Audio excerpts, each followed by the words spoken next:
अपनी पत्नी को समझा करके भार्या को कहा, अरे अभी चुप रहो, अभी काम धंधा अच्छा नहीं चल रहा है, नोट पानी नहीं है, जब इसकी शादी करेंगे लड़की की तब व्रत कर लेंगे। समझा बुझा करके और व्यापार के लिए चला गया। इति भार्या समावस्या जगाम नगरम प्रति ततः कलावती कन्या व वृद्धे पितृभीष्मणिम।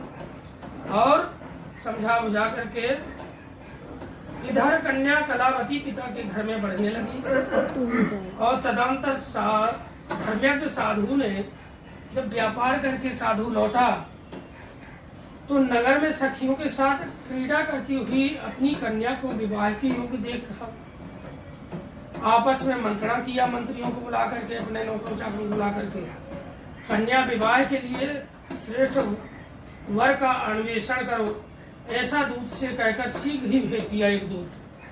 और उसकी आज्ञा प्राप्त करके दूत कंचन नामक नगर में गया और वहां से एक वणिक का पुत्र लेकर आ गया। उस साधु ने उस वणिक के पुत्र को सुंदर गुणों से संपन्न देखकर अपनी जाति के लोगों तथा बंधु बांधवों के साथ संतुष्ट चित्त हो विधि विधान से वणिक के पुत्र के हाथ में कन्यादान कर दिया। ततो भाग्यवशता तेना विस्मृति व्रतमुत्तमं विवाहे समय तस्यास्तेना रुष्टो भगवत प्रभु। और उस समय वह साधु गण दुर्भाग्यवश भगवान को वह उत्तम व्रत भूल गया। पूर्व संकल्प के अनुसार विवाह के समय में व्रत न करने के कारण भगवान उस पर रुष्ट हो गए। तथा कालेन नियतो निज कर्मा विशारदः।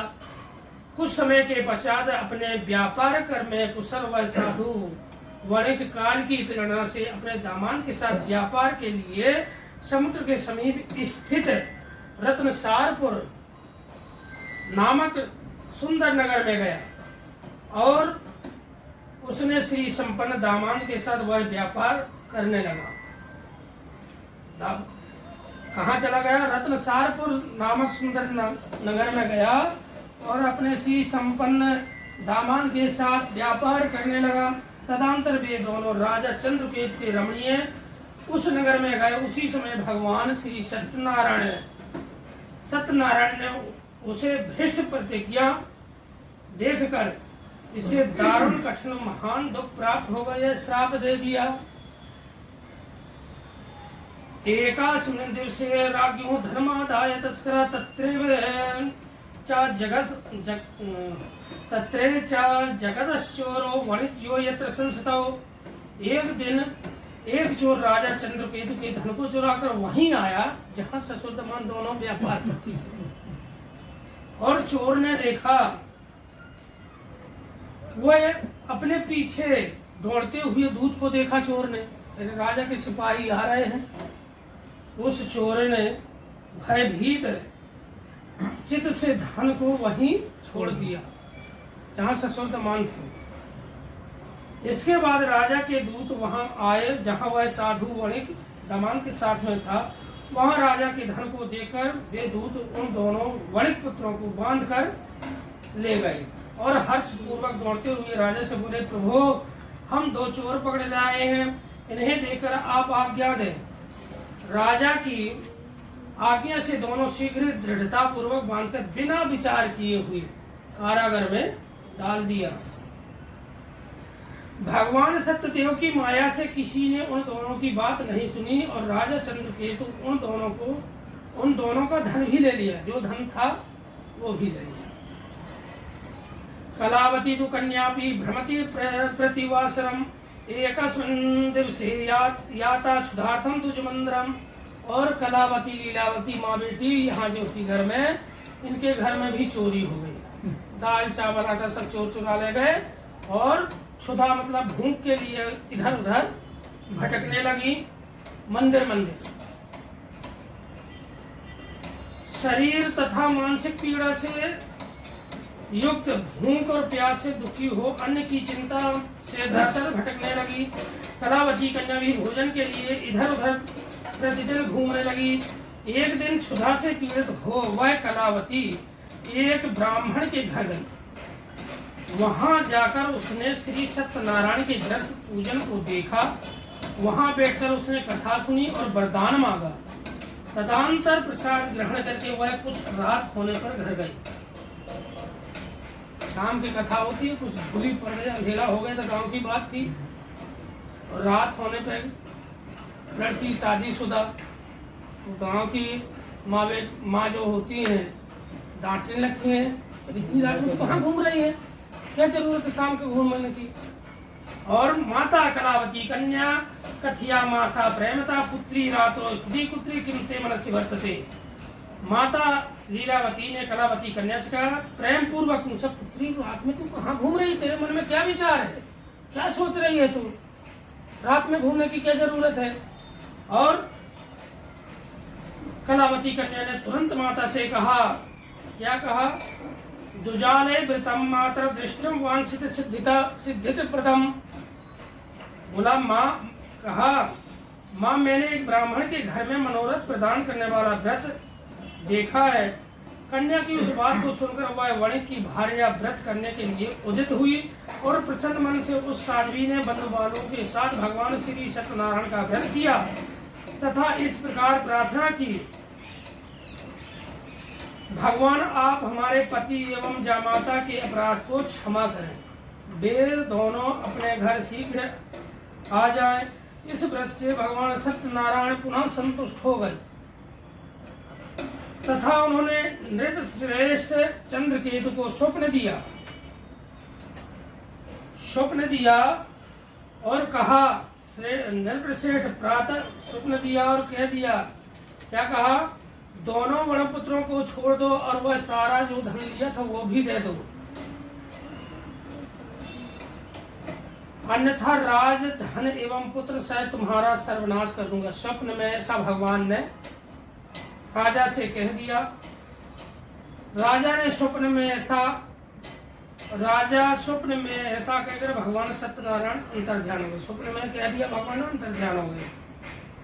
तथा प्रातः समय राजा चा सुजने सहा, प्रातःकाल राजा ने अपने सभासदों के साथ सभा के मध्य में बैठकर अपना स्वप्न लोगों को बताया और कहा, दोनों बंदी वणिकों को छोड़ दो, शीघ्र ही मुक्त कर दो। राजा की ऐसी बात सुनकर राजपुरुष दोनों महावीरों को बंधन मुक्त करके राजा के सामने लाकर विनय पूर्वक बोले, महाराज बेड़ी बंधन से मुक्त करके दोनों वणिक पुत्र लाए गए हैं। और इसके बाद दोनों वणिक महाजन वणिक पुत्रों नृपश्रेष्ठ चंद्रकेतु को प्रणाम करके स्मरण तो पूर्ववृत्तानाम नोचा तुर्भय वह दयो, और कहते हैं कि पूर्व वृतांत का स्मरण करते हुए भय विह्वल हो गए और कुछ बोल न सके। राजा वणिक सुतो वीक्षण वचः प्रवोचम सादरम, राजा ने वणिक पुत्रों को देखकर आदर पूर्वक कहा, देवात् प्राप्तम दुख मिदनम नास्ति ते भमत, और आप लोगों को प्रारब्धवश यह महान दुख प्राप्त हुआ है, इस समय अब आपको कोई भय नहीं है। ऐसा कहकर उनकी बेड़ी खुलवाकर छोर कर्म करवाकर वस्त्र अलंकारम दत्वा परितोषेन प्रसिद्धतो पुरस्कृत्वा वणिक वक्त्रो, और वणिक पुत्रों को संतुष्ट किया। वस्त्र अलंकार देकर उन दोनों वणिक पुत्रों को संतुष्ट किया तथा सामने बुलाकर वणिक पुत्रों वत्सः वाणी से भी अत्यधिक आनंदित किया, समझाया कि प्रारब्धवश आपको ये महान दुख हुआ है, आपने कोई चोरी नहीं की है और आप प्रसन्न हृदय से, आप कोई भय नहीं है, आप जाइए। और साधु वर्ग पुत्रों ने आपस में अपने मन में राजा को तदंतर राजा ने पुनः उनसे कहा, साधु आप अपने घर को जाएं। राजा को प्रणाम करके साधु ने राजा को प्रणाम किया और कहा, आपकी कृपा से हम जा रहे हैं। इच्छुक्त्वा तो महावेश्यो जगमतु स्वगृहे प्रति, ऐसा कहकर उन दोनों महावेशों ने अपने घर की ओर प्रस्थान किया कि राजा आपकी कृपा से हम जा रहे हैं, और प्रस्थान कर दिया। श्री सुन पुराण रेवाखंडे श्री सत्यनारायण भृत कथायाम तृतीयो अध्याय। श्री सत्यनारायण भगवान की जय। श्रीमन्नारायण नारायण नारायण भजमन नारायण नारायण नारायण लक्ष्मी नारायण नारायण नारायण बद्री नारायण नारायण नारायण।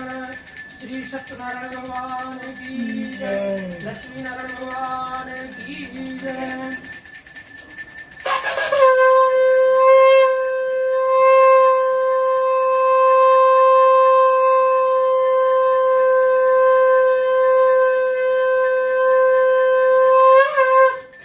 ब्राह्मणोभ्यो धर्म दत्ता तदा तु नंगरम ययो।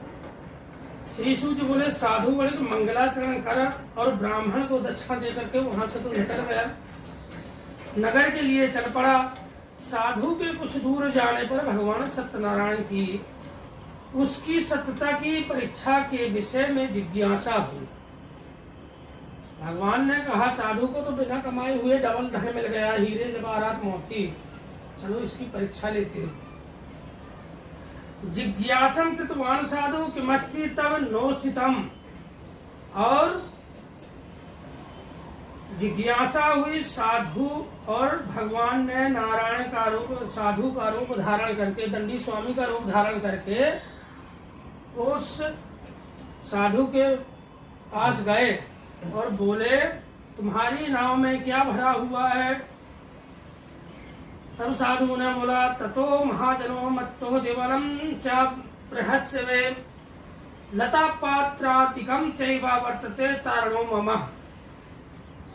ये बोले साधु क्या है आपका कुछ लेने का विचार हो रहा है, इसमें तो लता पात्र भरे हुए हैं। और वो तो भगवान थे नारायण। उनने कहा कथा निष्ठुरम च वचः श्रुत्वा सत्यम भवतु ते वचः। चाहो तुम्हारी वाणी सत्य हो जाए। भगवान तो देख ही रहे हैं कि उसमें क्या भरा हुआ है। भगवान ने तुरंत कहा निष्ठुरम च वचः श्रुत्वा सत्यम भवतु ते वचः एवं उक्त्वा गता शीघ्रम दंडी तस्य समीपतः। और ऐसा कहकर के कुछ दूर जाकर के बैठ गए।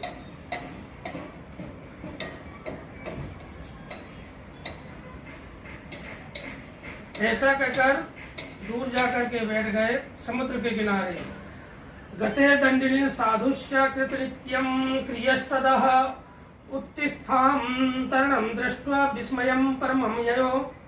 दंडी के चले जाने पर नित्य क्रिया करके पश्चात उतराई हुई जल में ऊपर की ओर उठी हुई नौका को देखकर साधु गण अत्यंत आश्चर्य में पड़ गया और नाव में लता और पत्ते आदि को देखकर मूर्छित हो पृथ्वी पर गिर पड़ा। किमार्थम कि ते शोकम सपोतत्तस्य दंडिनः।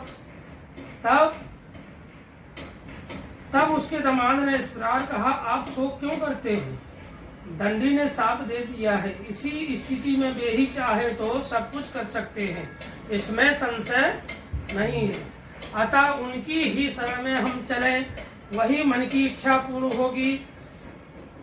दामाद की बात सुनकर वह साधु वणिक उनके पास गया और वहां दंडी को देखकर उसने भक्ति पूर्वक उन्हें प्रणाम किया तथा आदर पूर्वक कहने लगा आपके सम्मुख मैंने जो कुछ कहा है असत्य भाषण अपराध किया है, आप मेरे उस अपराध को क्षमा करें। ऐसा कहकर बारंबार प्रणाम करके वह महान शोक से आकुल हो गया। प्रोवाच वचनम दंडिम विलपन्तं विलोकनं च मारोदो शृणुं मध्वाम मम पूजा हविर्मुखा। दंडी ने उसे रोते हुए देखकर कहा हे मूर्ख, रो मत, मेरी बात सुनो। ममाज्ञाता दुर्बुद्धम लब्धम दुखम मुहुर्मुहु। और क्या कहा, मेरी पूजा से उदासीन होने के कारण मेरी आज्ञा से ही तुमने बारंबार दुख प्राप्त किया है। भगवान की ऐसी वाणी सुनकर वह उनकी स्तुति करने लगा। तन्मया मोहिते सर्वे ब्राह्मध्व स्त्री दिवोकसः जानन्ति गुरुमान रूपम तवस्य चार्यम विदम प्रभो। साधु ने कहा, हे प्रभु, यह आश्चर्य की बात है, आपकी माया से मोहित होने के कारण ब्रह्मा आदि देवता भी आपके गुणों और रूपों को यथावत रूप से नहीं जान पाते हैं। गुणों से रूप को यथावत रूप से नहीं जान पाते, फिर मैं मूर्ख आपकी माया से मोहित होने के कारण कैसे जान सकता हूँ? आप प्रसन्न हो, मैं अपनी धन संपत्ति के अनुसार आपकी पूजा करूंगा। मैं आपके शरण में आया हूँ। मेरा जो नौका में स्थित पुराना धन था, नया धन नहीं चाहिए, जो पुराना धन था वही चाहिए, उसकी और मेरी रक्षा करें। उस वणिक की भक्ति युक्त वाणी सुनकर भगवान जनार्दन संतुष्ट हुए। वरम च वांछितं दत्त्वा तत्र वर्त धरे हरिम ततो नामं समारूढ़ दृष्ट्वा वित्त पूर्वितम। भगवान हरि उसे अभिष्ट वर प्रदान करके वहीं अंतर ध्यान हो गए।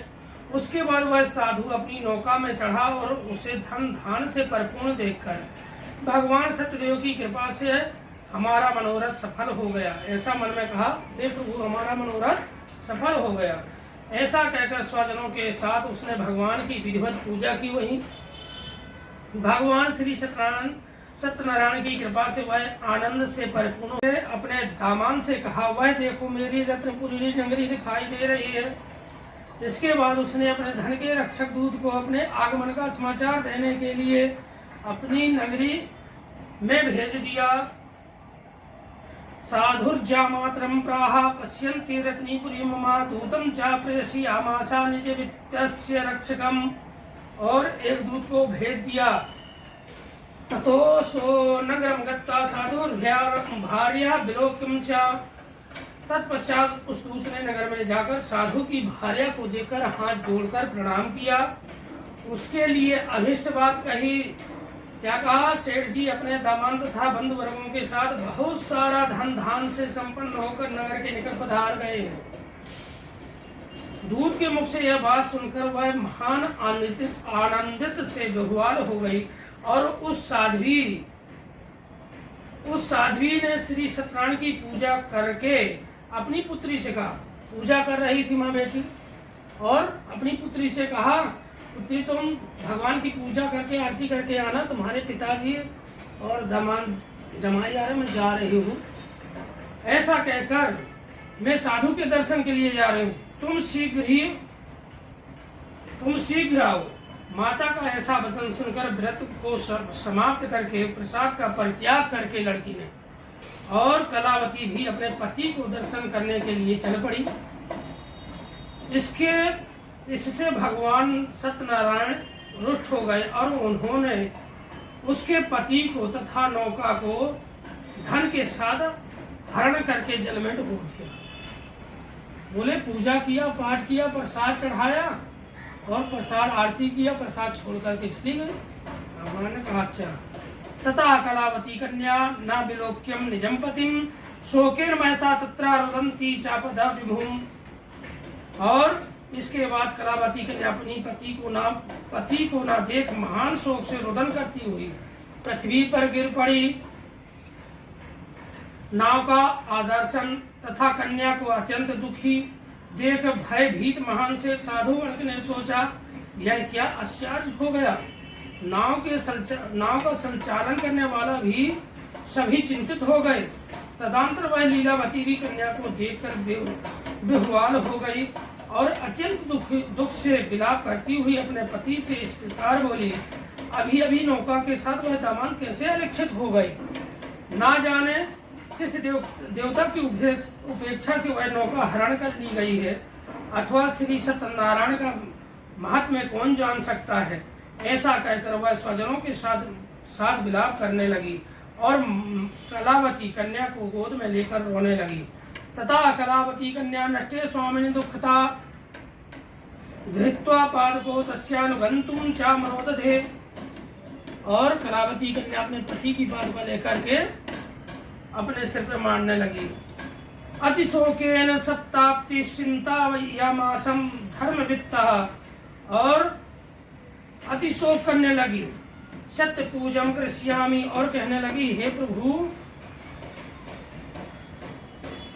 कन्या के इस प्रकार के आचरण को देख भार्या सहित वह धर्मज्ञ साधु वणिक अत्यंत शोक संताप्त हो गया और सोचने लगा, या तो भगवान सत्यनारायण ने यह दामान के साथ धन धान से भरी इस नौका का अपहरण किया है, अथवा हम सभी भगवान सत्यदेव की माया से मोहित हो गए हैं। अपनी और कहने लगा, सत्यनारायण से क्या कहता है, धन धान के अनुसार मैं भगवान सत्यनारायण की पूजा करूंगा। सभी को बुलाकर इस प्रकार कहकर उसने अपने मन की इच्छा प्रकट की और बारंबार भगवान सत्यदेव को दंडवत प्रणाम किया। इससे दोनों के परिपालक भगवान सत्यदेव प्रसन्न हुए। भक्तिवश भगवान ने कृपा पूर्वक कहा, तुम्हारी कन्या प्रसाद छोड़कर अपने पति को देखने चली आई है। निश्चित ही इसी कारण उसका पति अदृश्य हो गया है। यदि घर जाकर प्रसाद ग्रहण करके वह पुनः आए तो हे साधु, तुम्हारी पुत्री पति को प्राप्त करेगी, इसमें संशय नहीं है। क्षिप्रम तथा कृत्वा गत्वं प्रसाद चा बुभोजसा। पश्चात सा पुनः राज्ञा ददर्शं स्वजनं पतिम्। तथा कलावती कन्या जगात पितरं प्रति इदानीं च गृहीत्वा याया विलंबं कुरुसे कथम। कलावती कन्या भी आकाश मंडल से ऐसी वाणी सुनकर शीघ्र ही घर गई और उसने प्रसाद ग्रहण किया। पुनः आकर स्वजनों तथा अपने पति को देखा। तथा कलावती कन्या ने अपने पिता से कहा, अब तो घर चले, विलंब क्यों कर रहे हैं। कन्या को यह बात सुनकर वणिक पुत्र संतुष्ट हो गया और विधि विधान से भगवान का पूजन करके धन तथा बंधु बांधव के साथ अपने घर गया। तदांतर धनिर्बंधो गणेश सर्वं जगाम निज मंदिरम। पूर्णमास्या च संक्रांति कृतवान् सत्यस्य पूजनम। इह लोके सुखम भूत्वा चानन्ते सत्य पुरम ययो। और पूर्णिमा तथा संक्रांति पर्वों पर भगवान सत्यनारायण का पूजन करते हुए इस लोक में सुख भोग कर अंत में वह सतपुर वैकुंठ लोक को चला गया। स्कंद पुराण रेवाखंडे श्री सत्यनारायण व्रत कथायां चतुर्थो अध्याय। श्री सत्यनारायण भगवान की जय। श्रीमन्नारायण नारायण नारायण भजमन नारायण नारायण नारायण श्रीमन्नारायण नारायण नारायण। बोलिए सत्यनारायण भगवान की जय।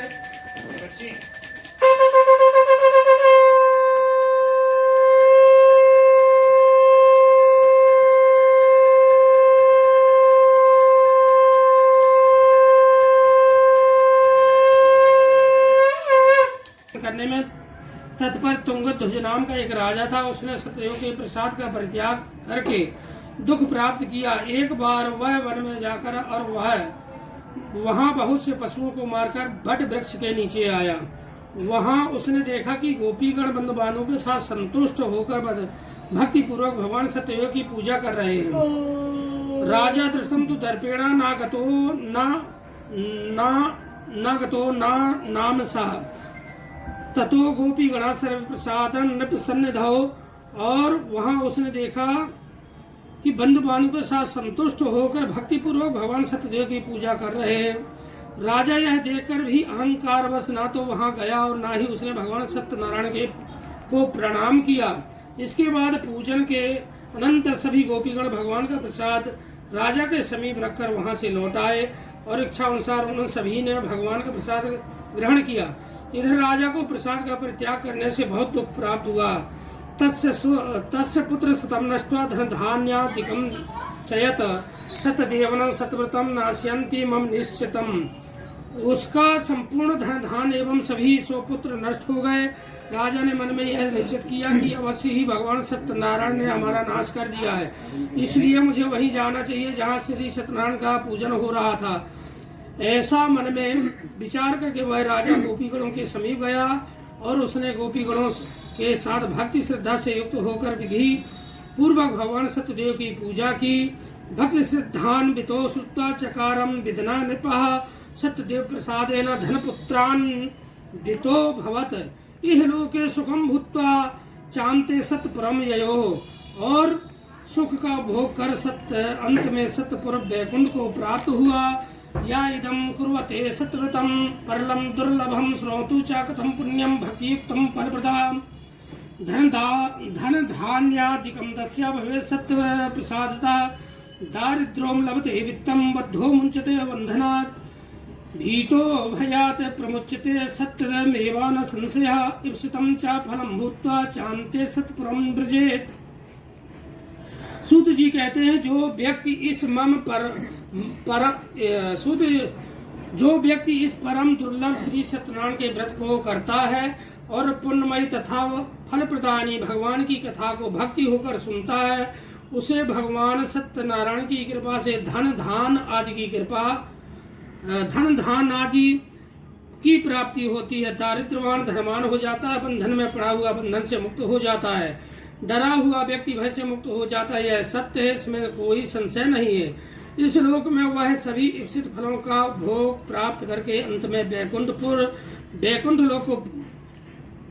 लोक को जाता है। हे ब्राह्मणों, इस प्रकार मैंने आप लोगों से भगवान सत्यनारायण के व्रत को कहा, जिसे करके मनुष्य सभी दुखों से मुक्त हो जाता है। विशेषता कलियुगे सत्य पूजा फलप्रदा केचित् कालम वदिष्यन्ति सत्यमीशं तमेव चः सत्यनारायण केचित् सत्यदेवं तथा परे नाना रूप धरो भूत्वा सर्वेषामीप्सित प्रथम भविष्यन्ति कलुः सत्यव्रति रूपी सनातनः श्री विष्णु घृतं रूपम सर्वेषामीप्सित प्रथम। कलयुग में तो भगवान सत्यदेव की पूजा विशेष फल प्रदान करने वाली है। भगवान विष्णु को ही कुछ लोग काल, कुछ लोग सत्य, कोई ईश और कोई सत्यदेव तथा दूसरे लोग सत्यनारायण के नाम से कहेंगे। अनेक रूप धारण करके भगवान नारायण सभी का मनोरथ सिद्ध करते हैं। कलयुग में सनातन भगवान विष्णु सत्यव्रत रूप धारण करके सभी का मनोरथ पूर्ण करने वाले होंगे। हे श्रेष्ठ मुनियों, जो व्यक्ति नित्य भगवान श्री सत्यनारायण की इस व्रत कथा को पढ़ता है, सुनता है, भगवान सत्यदेव की कृपा से उसके सभी पाप नष्ट हो जाते हैं। हे मुनियों, पूर्व काल में जिन लोगों ने भगवान सत्यनारायण का व्रत किया था उनके अगले जन्म का वृतांत कहता हूँ, आप लोग सुने। सतानंदो महाप्राज्ञा सुदामा ब्राह्मणो शिवभूत तस्मिन् जन्मे श्री कृष्णं धूत्वा मोक्षवापः। महान प्रज्ञा संपन्न सतानंद नाम के ब्राह्मण, जो सबसे पहले कथा किया था, सतानंद नाम के ब्राह्मण सत्यनारायण का व्रत करने के प्रभाव से दूसरे जन्म में सुदामा हुए। सुदामा नाम ब्राह्मण हुए और उस जन्म में भगवान श्री कृष्ण का ध्यान करके उन्होंने मोक्ष प्राप्त किया। और लकड़हारा, दूसरा कौन था? लकड़हारा भील गुहियों का राजा हुआ और अगले जन्म में उसने भगवान श्री राम की सेवा करके मोक्ष प्राप्त किया। तीसरे कौन थे? महाराज उल्लकामुख, दूसरे जन्म में राजा दशरथ हुए, जिन्होंने श्री रंगनाथ की पूजा करके अंत में वैकुंठ प्राप्त किया। इसी प्रकार धार्मिक और सत्यव्रती साधु पिछले जन्म में सत्यव्रती प्रभाव से दूसरे जन्म में मोरध्वज नाम का राजा हुआ। उसने आरे से चीर कर अपने पुत्र की आदि देह भगवान विष्णु को अर्पित कर मोक्ष प्राप्त किया। महाराजा तुंगध्वज जन्मांतर में स्वयं मनु हुए और भागवत संबंधी संपूर्ण कार्य का अनुष्ठान करके विष्णु लोक में प्राप्त हुए। जो गोपीगण थे वे सब जन्मांतर में ब्रजमंडल में निवास करने वाले गोपीगण हुए, गोप हुए और सभी राक्षसों का संहार करके उन्होंने भगवान का शाश्वत धाम गोलोक प्राप्त किया। श्री स्कंद पुराण श्री स्कंद पुराणे अंतर्गत रेवाखंडे श्री सत्यनारायण व्रत कथायां पंचमोऽध्यायः। श्री सत्यनारायण भगवान की जय, विष्णु भगवान की जय, बद्रीनारायण भगवान की जय। श्रीमन्नारायण नारायण नारायण भजमन नारायण